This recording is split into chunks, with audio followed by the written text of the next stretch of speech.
You don't go online. You can go online. There are exchanges like PaperStack and some other exchanges. That one was for Brett Berkey. But no, you can go online and buy notes on these exchanges. And I buy and sell on PaperStack and some others. But it's a very inefficient marketplace. The short answer is networking. Welcome to the Next Level Income Show, where it's our goal to take your income, your investments, and your life to the next level. I'm your host, Chris Larson. If you haven't yet, get a copy of our book for free at our website, nextlevelincome.com. That's www.nextlevelincome.com. Just click on the book link, and I'll even send you a copy if you put your address in. On today's show, we have Jamie Bateman. Jamie's an experienced real estate investor and business owner who's been actively buying and selling mortgage notes since early 2018. He's acquired over 75 notes with principal balances in excess of $4 billion, collateral across 20 states, and growing. More importantly, he has hands-on experience overseeing construction projects, managing properties, and has experience in both the title and mortgage industries, having worked for years as a real estate settlement officer and mortgage funding manager. Jamie Bateman, welcome to the show. Thanks, man. Thanks for having me, Chris. I really appreciate it. Absolutely. Well, I was fortunate enough to get to be on your podcast.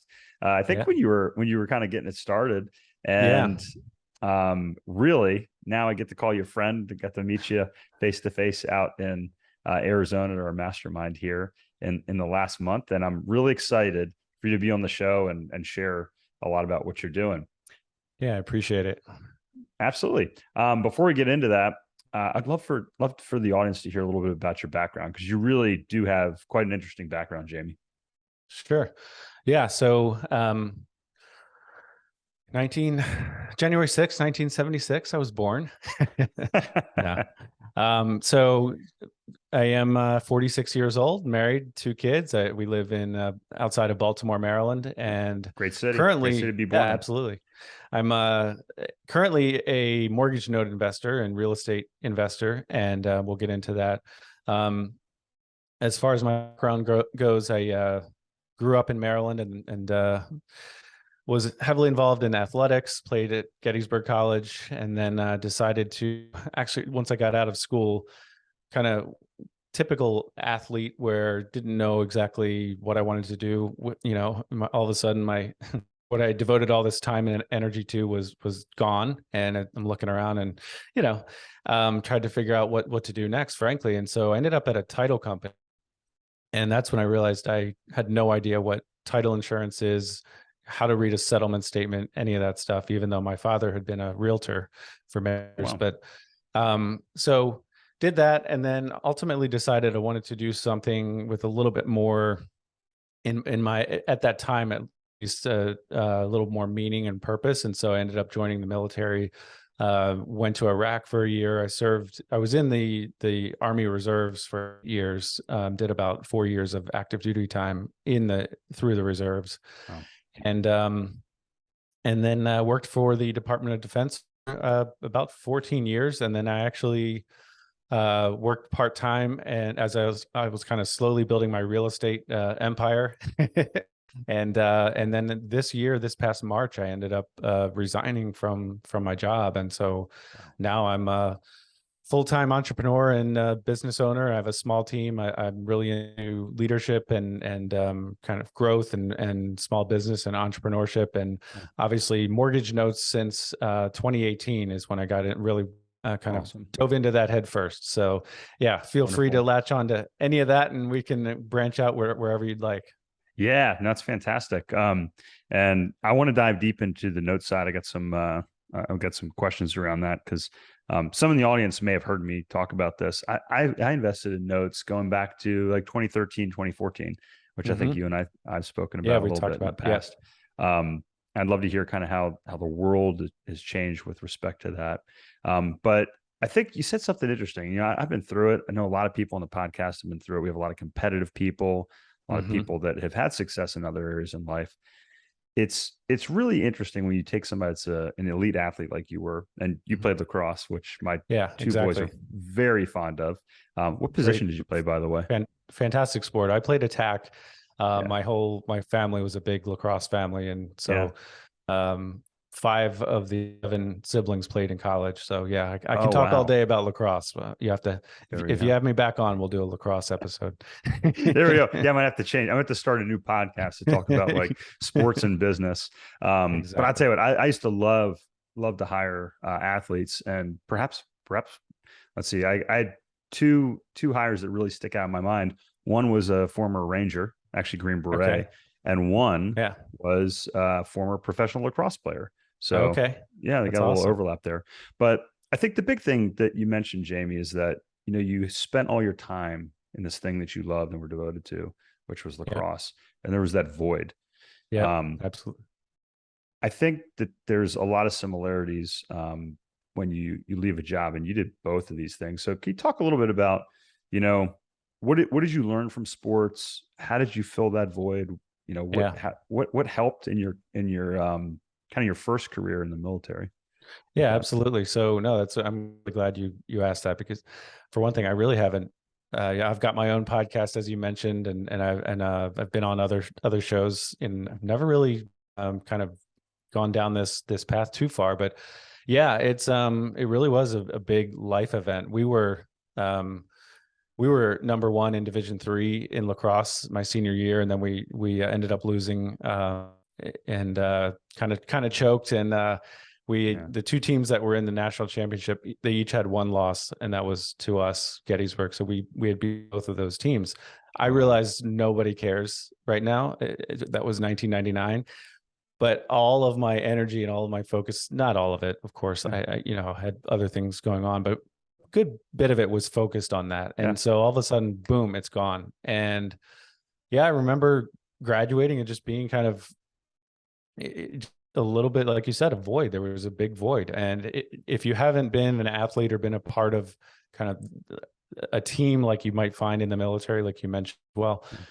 you may not fully appreciate that. But I just had no, direction or sense of purpose at that point. And so I felt kind of lost, frankly. And, from a human standpoint, that was definitely a struggle for sure.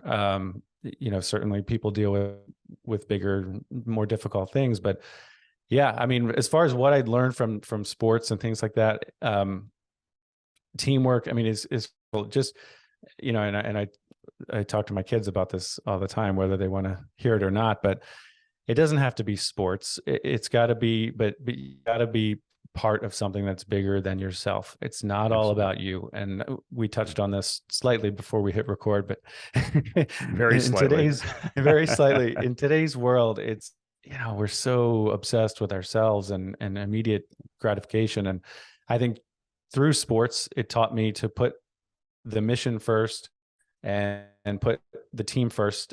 Certainly, I wanted to succeed, for myself, but just being a part of something bigger than yourself and putting the mission and the team first is really the biggest Yeah. takeaway. And I would say the same thing with the military. It's just obviously being a part of a much bigger organization, much bigger than just me.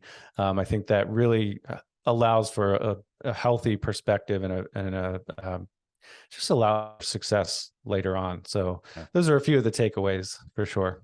Oh, I think it's huge. And I think I went through, like I said, I went through the same thing. Yeah. And, when you have a bigger purpose, there's something that pushes you forward. And I do think, in today's world, people are struggling to find meaning, to find connection. Yeah. And we have these apps that we connect to people through, and COVID pulled us apart. And a lot Yeah. of people are trying to find that. And it's something where, whether it's sports when you're younger, you find that bigger meaning, that bigger draw. But it is challenging when then you remove that, Right. and it's like, how can you kind of translate into something else is very important. For sure. And, and I think I've come to realize personally Yeah. that, it may not always, I'm never going to get over it. Yeah. It's okay Yeah. as far as how it ended and things like that. Yeah. I'm a competitive person. Yeah. But, and I may not ever fill that exact void the way that it was before, Yeah. but you still, through family and Yeah. my business team, Yeah. and through the military previously, there are other ways to serve people and be a part of something bigger than yourself. Yeah. Yeah, and I think that's important. I mean, I think when it really hit me, Jamie, is, I did have a void. I was going through a lot. I've talked about the loss of my Yeah. best friend before, which actually Jamie has a phenomenal podcast, and just share that. Actually, share the name of that with the audience, just so they Yeah. can hop on there and check it out if they It's want. called From Adversity to Abundance. And I actually just checked right before this, and you were episode 12. Oh, So we're up to 33, probably maybe into the close to the 40s by the time this comes awesome. out. But so I'm super excited about the podcast, From Adversity to Abundance. Yeah, I love the name. And when you told me, you're like, "Hey, would you consider coming on?" I was like, "Hell yeah!" Like this sounds awesome, because Yeah. it kind of, to me, it reminded me of something that Malcolm Gladwell calls desirable difficulties. And Okay. when you go through challenges in life, if you have the right framework, and I think that may be the criticism that some people might levy on this, is if you don't have a support structure and you're faced with a challenge, you fall apart. And Sure. that's why I think sports are so important, because even Yeah. if you have a child that might not have the right family structure at home, if you have that connection, that bigger meaning, it teaches you so much. Absolutely. For me, when I was leaving my W-2 role, I struggled, and I was like, wow. Like, for me, I was like, all right, is the money there? Is the cash flow there? Is the money in the bank? Can I do this? And the answer was yes, yes, yes. And I was like, well, I better wait a little longer. And then the answer was yes, yes, yes. And then my accountant's like, hey, you should do this. You can do it. And I was like, I'm not sure. And what I realized was, I really became a little introspective, and I thought about it. I didn't know what Hmm. my purpose was going to be when I woke up, when I quit my job. Hmm. And Yeah. I thought, wait a minute, is somebody who, and I think this is true in our society these days, Yeah. especially, and maybe people might say, yeah, you shouldn't say that, Chris, but as men, we define ourselves by our careers and how Hmm. successful we are in our positions. And, Sure. oh, I'm a provider for my family. At least, I felt pride in that. And I was like, Right. well, shoot, if I'm not, going to work in the morning, Right. and somebody's like, well, what do you do? And I'm like, well, I don't really do anything. I just, sit at home, Yeah. which isn't really what I'd be meant to do. But more I can't importantly, picture you doing that. yeah, yeah. I was like, more importantly, what if I'm not relevant? And that Yeah. thought popped That's. into my head, kind of like something I was trying not to admit. Mhm. And then it hit me. I had to find a way to become relevant, and I had to go and search for what my true purpose was. Sure. Yeah. Another, not to make this podcast about my Yeah. podcast, but another episode the Yeah. listeners may enjoy is one Yeah. with Josh Kalinowski. Talks about he had Josh is amazing. Yeah. a professional baseball career, and that Yeah. ended abruptly. And then now what? And so his entire identity was wrapped up in that. But yeah, Yeah. I've changed my views on retirement. I don't plan to retire. Oh man. And I have heard the saying you should look. It's about retiring to something as opposed to retiring from something. Love that. So, Yeah. yeah, I'm all about. I'm not saying I'm going to grind 80 hours a week, into my Yeah. 80s, but I think work is good. Yeah. It provides purpose and identity Yeah. and direction. It certainly does. And I think, look, if you're listening and you're working towards financial independence, if you really want to get there faster, figure out what your purpose is, figure out what your big goal is, and how you're going to have a bigger impact. Because what happens, at least in retrospect, is that you develop that hunger and that desire to make that impact faster, and you have a bigger future in front of you. And that's fun. That's fun Yeah, when you're going towards something absolutely. bigger. So that being said, I appreciate you sharing that, Jamie, because Yeah. it really, as we kind of went through that, it really kind of hit me, how meaningful that is, and how Mhm. we kind of shared a very similar pathway there. Let's talk about the fun part, like getting there, Yeah. right? Getting towards financial independence. I think some in the audience may have heard about investing in notes before, but Sure. let's start kind of very fundamentally, Jamie. So Yep. basically, people are like, "What's a note? How do you Right. invest in a note or a mortgage? Like, how does that work?" Sure. So, essentially you become the bank. I like And, that.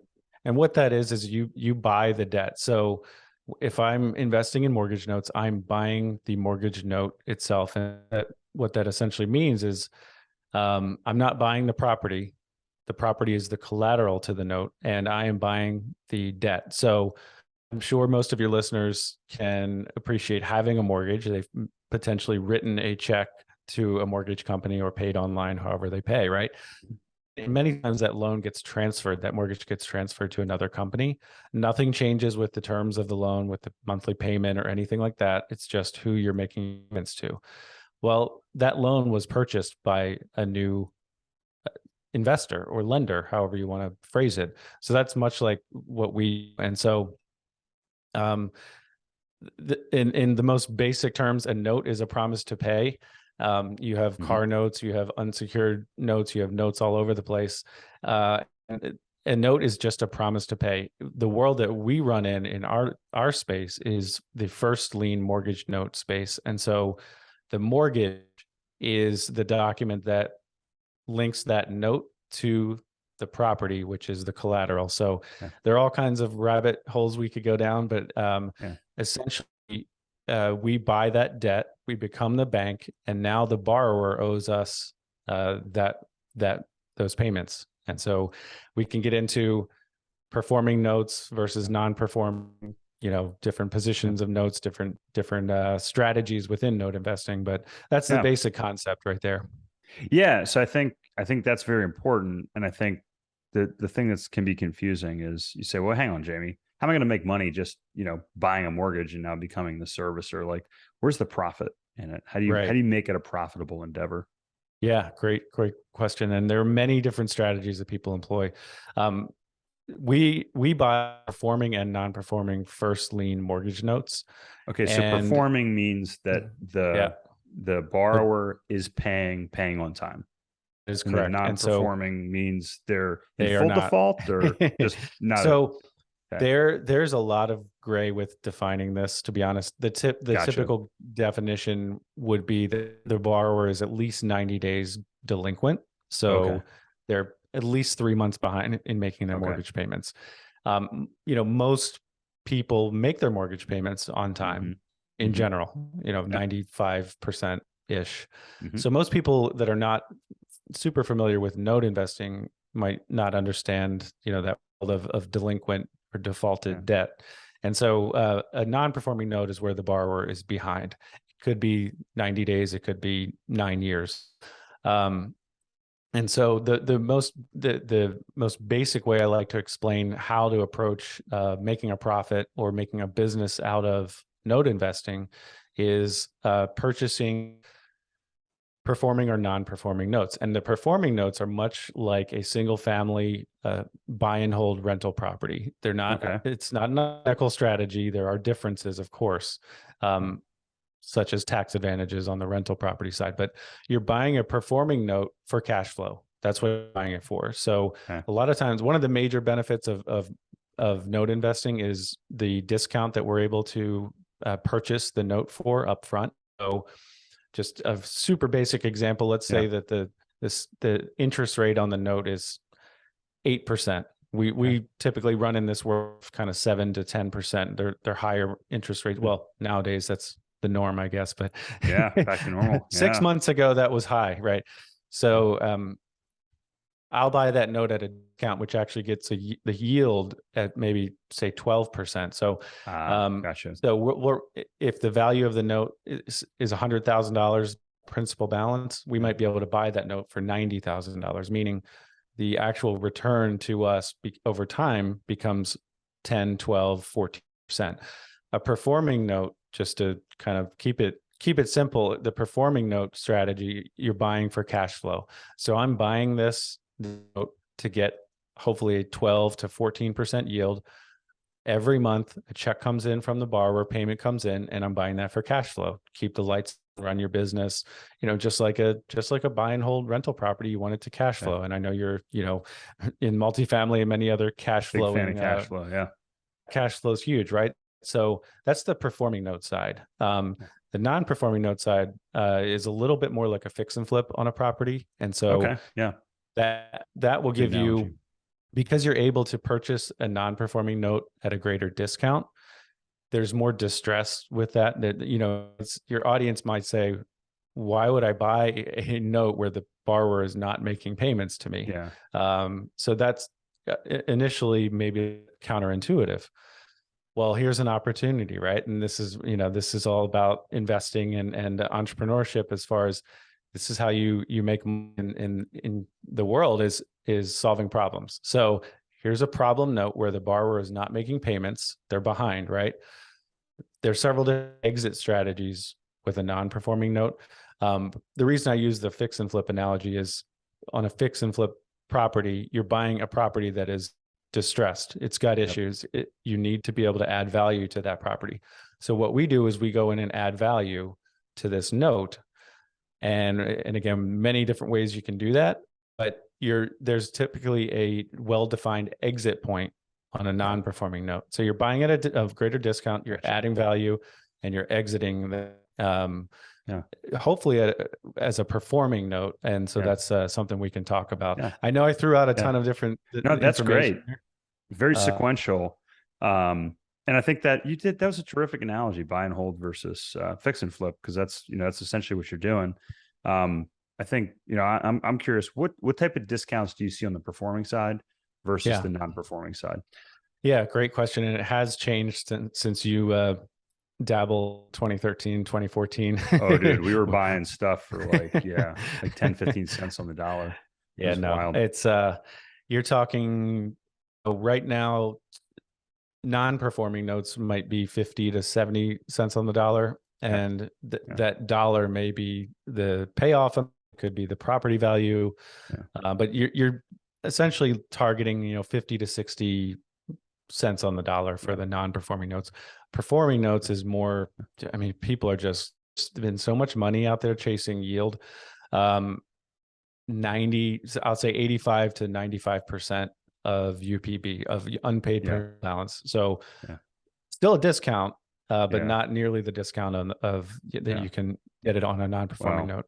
It reminds me of the scene in The Big Short. There was a lot of crap, shall we say, in those tickets, in those stacks that we were buying. So the tapes we were buying, right? Right. But there was a ton that we waded through. So okay, how do you find them? That's the $1 million question. It is an extremely, it's not, you don't go online. You can go online. There are exchanges like PaperStack and some other exchanges. That one was for Brett Berkey. But no, you can go online and buy notes on these exchanges. And I buy and sell on PaperStack and some others, but it's a very inefficient marketplace. The short answer is networking. That really is how to find notes. One way that I underestimated in the beginning of my note journey was other note investors. So, there might be a small fund closing. For example, we have two note funds. One is a non-performing note fund, and one is be ending in about a year and a half. Well, if I haven't fully exited all of those assets, I may need to sell off some of those notes because we're liquidating the fund. Gotcha. So I may be someone to reach out to, in a year and a half, if you're looking for notes. So I only bring that up because I didn't quite understand that in the beginning, that other note investors, note funds are a great source of notes. Yeah. Well, I think it's a great point. And again, people say well, Chris, why would anybody sell this multifamily asset that you guys are buying if it's such a great deal? And it's well, we all have different strategies, right? And we have different timelines, and all those things matter. Different, it might be a different business part of your business cycle, or I've bought some notes from, older note investors who were just getting out. They were just tired of actively managing notes, and there was nothing wrong with the notes. You can't get ripped off, because you certainly can. And you've got to be educated and don't just start bidding on notes and buying notes without knowing what you're doing. But it doesn't mean that the asset itself is bad. Do you want access to the exact formula that I use to achieve financial independence? My coaching clients pay $30,000 a year for one-on-one access to the same information that I've put into my new course. And now you can get the same information and the resources for less than $1,500 when I release my course next month. But I'm giving you a limited time offer for anyone that subscribes to my course before it launches. You'll get $1,000 off the course, and you'll get immediate access to our new deal analyzer spreadsheet, which includes your path to financial independence, which will tell you when you will be financially free. The spreadsheet alone is $199, but you'll also get access to our bonus asset protection course as well. Click on the link below and use the code PRELAUNCH. That's one word, PRELAUNCH, all caps, to save $1,000 today. Right. Yeah. No, and I think, and this is terrific because I wanted to talk about this part, but you're kind of cutting to the core, which is, when it comes to all these assets, specifically when it comes to value add real estate, or like you're doing value add note investing, essentially, it comes down to the operator. So Jamie, what makes Labrador lending different when it comes to the operations side? Yeah, we are a small shop. I have a small team. I've got a couple of people in the US who work for me and a couple of people outside of the US who work for me. And it's, I say that to say it's not a 50-person team, a 100-person office where you're going to become a number. We really pay attention to each investor, each client, each person we with, and each note that we buy. We're really very hands-on with it. So that's one way that we separate ourselves. And this is what I do. I mean, this is 85% of my professional focus is mortgage note investing. So it's not one of 25 businesses I have. We did start a loan servicing company. That's a whole separate. That's after the lacrosse episode. We'll do one on the loan servicing. But it is nice to be able to have that kind of control of a loan servicer as well. That is one nice benefit with working with us. We can buy notes that fit well with BiFi loan servicing, our loan servicer, and have that kind of element of control there as well. So if I could, just one other quick thing on our performing note fund, it's called the Integrity Income Fund, that is currently open for capital. One of the things that separates us with that particular fund from other note funds that are out there is that we have a 12-month lockup. So, is crazy upside with our fund? No, there's not. It's a monthly payment. It's pretty boring and predictable, which nowadays is not necessarily the worst thing. That's all good. Exactly. So, and we don't have a 5-year lockup. So when you're comparing asset classes, and again, every asset class, every strategy has pros and cons. I love multifamily. I love, other asset classes, but if you don't have 7 years to lock up your money, you might look at our note fund, which is only a 12-month period that you're committed to. Yeah, no, I think that's a great aspect of what you're talking about. When we ultimately ended up, after learning the business, going through it, partnering, we ended up as investors. It was great because we were getting cash flow every month, and we got a really, really solid return over the period of the fund, which was a good fit for what we were looking for at the time for that portion of our portfolio. Yeah. Jamie, you also mentioned you love multifamily. I know you have a pretty sizable portfolio as well outside of notes. Share with the audience a little bit of what else you like to invest in, not only in the past, but what you're looking at over the next several years here as well. Great question. I have a longer bit of experience in doing single family rentals myself with the kind of the hands-on BRRRR method, and my wife and I were kind of slowly selling our own portfolio since 2010, and that's been an important part of our portfolio from a kind of a personal standpoint. So my expertise is definitely more in the single family space, whether that's through rentals or boats. But I have invested in multifamily. I've invested in senior living. I've invested in several different other of income asset classes and strategies, which I know you can talk all day about. One thing I've come to realize, which you already said, but it's all about the operator. And I'm not going to become an expert in car washes, most likely, right? And so, but I could still find a way to invest in a car wash operation. And so I don't have the time to devote myself to everything. And so there are a lot of great asset classes and strategies out there that still invest in without being the operator. So I didn't really answer looking forward per se, but I think some recession resistant, mobile home parks, even self-storage, I think would be still a great option.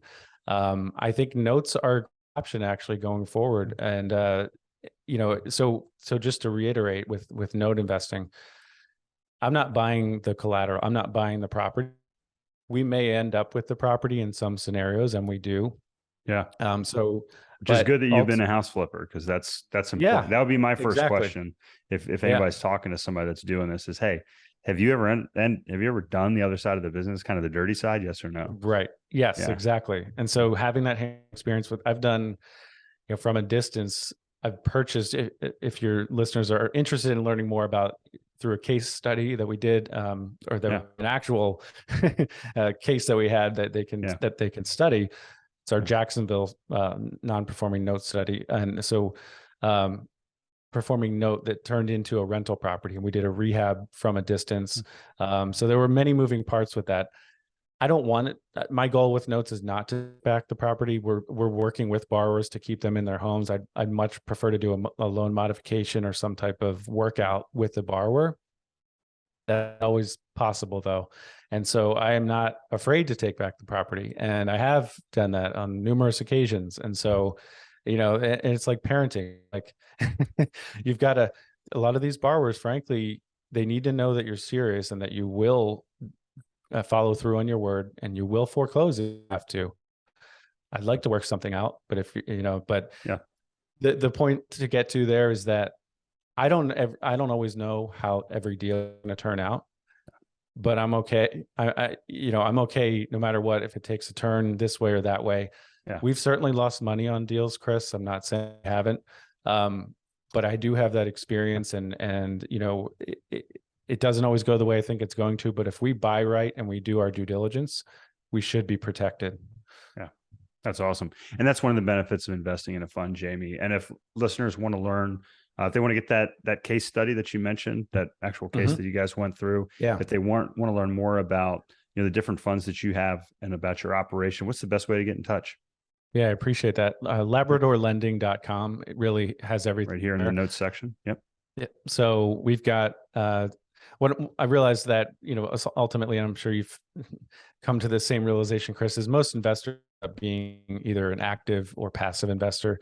And so we kind of divided things up that way. So I do have a mentorship program. I don't really push it much, but if you really want to be an active note investor, we can work through that.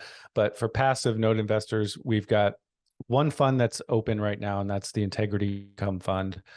We also have a free ebook, which has 74 pages. It's chock full of content. Nice. And that case study that we mentioned is in that ebook. So that's where I would point our listeners to, LabradorLending.com. Beautiful. Well, Jamie, thanks for sharing that. If you want to check out more on Jamie's business, on his opportunities, it's LabradorLending.com, which is here in the show notes. And also, one more time, Jamie, your podcast for the listeners. Yeah, it's From Adversity to Abundance. I just launched it in March, April 2022. So super excited. We've had some really good guests. So From Adversity to Abundance, please check it out. Awesome. Jamie, thanks for being on the show today. I appreciate it, Chris. Thanks a lot. Hey, Chris here again. I hope you found this episode valuable. Now, I have one more thing to gift you. We have a page for my coaching clients where you can get a free copy of my book, as well as much more from previous guests on the show. Just check out nextlevelincome.com/coaching to get a free copy of my book, audiobook, and much more. I'll send you a copy of my book and cover all the shipping costs as a thank you for listening to the podcast. Also, please like, share, and take just 90 seconds to give us a rating on Apple Podcasts.